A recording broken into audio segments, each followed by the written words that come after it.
So we're looking at a reaction that you guys have seen before, a reaction curve that is. And so now we're going to label the first parts of it. So follow along. First, we're going to do the reactants. So if this represents our arrow, our reactants would be these right here.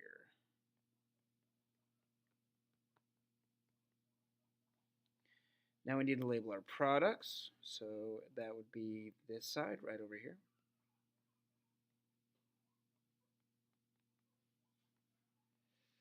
And we have absorbed energy in this reaction because the product energy is higher than the reactant. So to have this reaction, we have more energy on the product side than we do on the reactant side.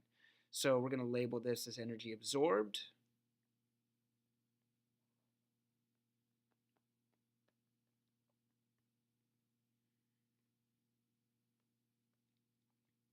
Which would leave our last part. So we have lost a line here, so we're going to go ahead and draw that in with black.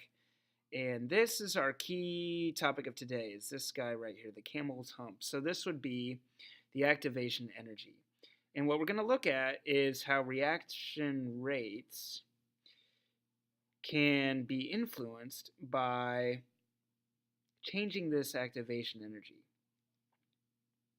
And you guys are seeing terms such as a catalyst and inhibitor in your Flint project. So in order for you to understand that, you need to understand what they actually do.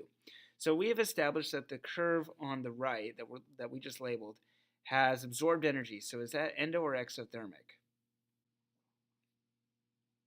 And the reason why it would be endo or exothermic is whether or not energy was absorbed or lost. Now, what we need to look at is how many kilojoules the activation energy is. So the activation energy is the energy needed to make the reaction happen. If we draw a dotted line, that goes right through 120. So that means we are currently operating at 120 kilojoules of energy to make this reaction happen. Now, what we're going to talk about is, let's say we lower this activation energy. Well, here's how this works. So in our sample problem, we're going to lower this activation energy to about 60.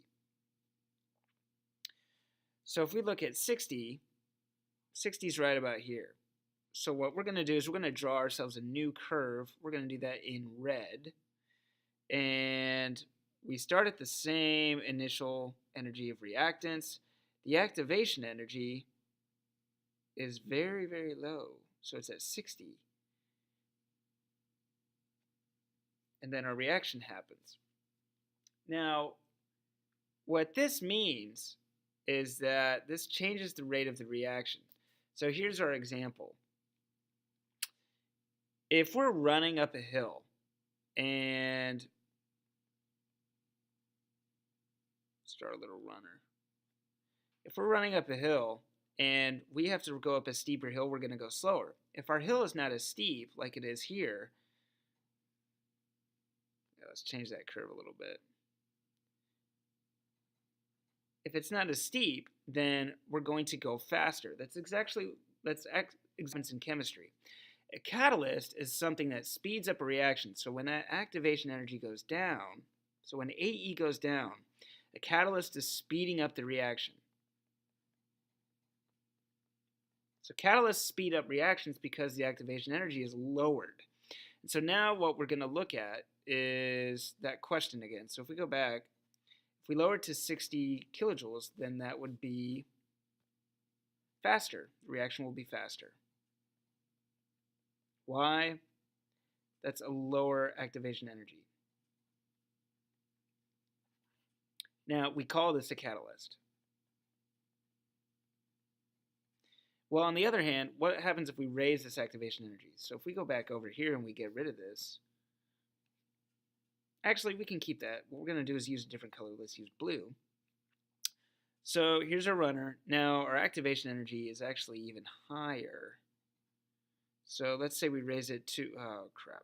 Let's say we raise it to 50, 150, like that. Well, now this hill is much steeper. So this hill is actually so steep that this guy's going to have to go up, up, up, up, up, and then it's so steep that we can't get over the hill. So in that case, the reaction doesn't even happen.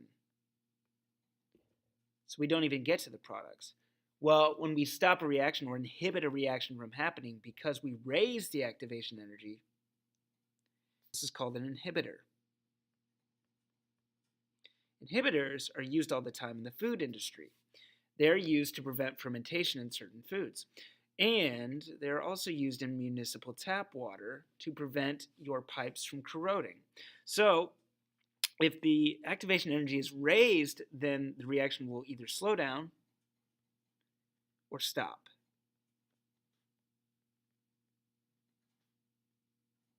Depending on how high the activation energy is. Why? Because the AE goes up.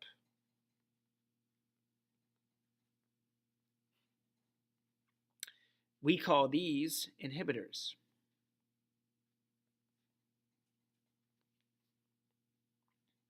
So now we just drew our example of a catalyst and an inhibitor. Now, looks like I got these reversed, so that actually should be the blue represents the inhibitor and the red represents the catalyst. So just forget that. And then what I want to ask you is, due to your research, what have you found that catalyzes the Flint River corrosion? So now that you've learned this, what is lowering the activation energy required to corrode a pipe? For that chemical reaction, what compound is lowering that AE? And then what compound is also raising the activation energy in tap water to prevent pipes from corroding? And this chemical was obviously not added because the Flint River ended up corroding the pipes.